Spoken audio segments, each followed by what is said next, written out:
ನಮಸ್ಕಾರ ಎಲ್ಲರಿಗೂ. ನೋಡ್ರಿ, ಹೆಣ್ಣು ಮಕ್ಕಳು ಫ್ಯಾಟ್ ಲಾಸ್ ಮಾಡುವಾಗ ಈ 3 ತಪ್ಪುಗಳನ್ನು ಜಾಸ್ತಿ ಮಾಡ್ತಾರ. ಒಂದೇದೇನಪ್ಪ ಅಂತ ನೋಡ್ರಿ, ಅವರು ಸ್ಟ್ರೆಂತ್ ಟ್ರೈನಿಂಗ್ ಮಾಡಂಗಿಲ್ಲ. ನೋಡ್ರಿ, ಜಾಸ್ತಿ ಹೆಣ್ಣು ಮಕ್ಕಳು ಬರೀ ಕಾರ್ಡಿಯೋ ಮಾಡ್ತಾರ, ವಾಕಿಂಗು ಜಾಗಿಂಗ್ ಈ ತರ ಮಾಡ್ತಾರ. ನೀವು ಸ್ಟ್ರೆಂತ್ ಟ್ರೈನಿಂಗ್ ಮಾಡಿದ ಮೇಲೆ ನಿಮ್ದು ಫ್ಯಾಟ್ ಬರ್ನಿಂಗ್ ಜಾಸ್ತಿ ಆಗುತ್ತೆ. ಯಾಕಪ್ಪ ಅಂದ್ರೆ ಸ್ಟ್ರೆಂತ್ ಟ್ರೈನಿಂಗ್ ಮಾಡೋದ್ರಿಂದ ನಮ್ಮ ಬಾಡಿ ಒಳಗ ಮೆಟಬಾಲಿಸಮ್ ಅನ್ನ ಜಾಸ್ತಿ ಮಾಡ್ತೈತಿ. ಸೊ ಅದ್ರ ಸಂಬಂಧ ವಾರದಾಗ 3 ರಿಂದ 4 ಸತಿ ನೀವು ಒಂದು 40 ನಿಮಿಷ ಸ್ಟ್ರೆಂತ್ ಟ್ರೈನಿಂಗ್ ಮಾಡ್ರಿ.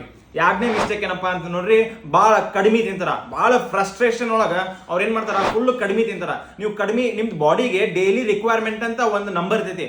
ಆ ನಂಬರ್ ತಿಂದ್ರ ನಿಮ್ದು ಬಾಡಿ ಒಳಗ ಫಂಕ್ಷನ್ಸ್ ಚಲೋ ಆಗ್ತೈತಿ. ಸೊ ಅದನ್ನ ಬಿಟ್ಟು ನೀವು ಬಹಳ ಕಡಿಮೆ ತಿನ್ನೋದ್ರಿಂದ ನಿಮ್ದು ಮೆಟಾಬಾಲಿಸಮ್ ಸ್ಲೋ ಆಗುತ್ತಾ. ಅದ್ರ ಸಂಬಂಧ ಕಡಿಮೆ ತಿನ್ನೋದ್ರಾಗ ಅರ್ಥ ಇಲ್ಲ.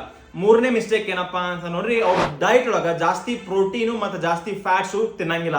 ಅವ್ರೇನ್ ತಿಳ್ಕೊಂಡಿರ್ತಾರ, ಫ್ಯಾಟ್ಸ್ ತಿಂದ್ರೆ ನಾವು ದಪ್ಪ ಆಗ್ತೀವಿ ಅಂತ ತಿಳ್ಕೊಂಡಿರ್ತಾರ. ಆದ್ರೆ ಫ್ಯಾಟ್ಸ್ ಇಂದ ನಿಮ್ದು ಹಾರ್ಮೋನ್ ರೆಗ್ಯುಲೇಷನ್ ಗೆ ಹೆಲ್ಪ್ ಆಗುತ್ತಾ, ಪ್ರೋಟೀನ್ ನಿಮ್ದು ಮಸಲ್ ಇಂಪ್ರೂವ್ಮೆಂಟ್ ಗೆ ಹೆಲ್ಪ್ ಆಗುತ್ತಾ. ಸೊ ಅದ್ರ ಸಂಬಂಧ ನಿಮ್ದು ಡೈಟ್ ಒಳಗ ಜಾಸ್ತಿ ಪ್ರೋಟೀನ್, ಜಾಸ್ತಿ ಫೈಬರ್, ಜಾಸ್ತಿ ಫ್ಯಾಟ್ ನ ನೀವು ಆಡ್ ಮಾಡ್ರಿ. ಈ ಟಿಪ್ಸ್ ನಿಮಗೆ ಹೆಲ್ಪ್ ಆಗಿತ್ತಪ್ಪ ಅಂತಂದ್ರೆ ಫಿಟ್ ಕಾರ್ನ ಫಾಲೋ ಮಾಡ್ಬಿಡ್ರಿ. ನಮಸ್ಕಾರ.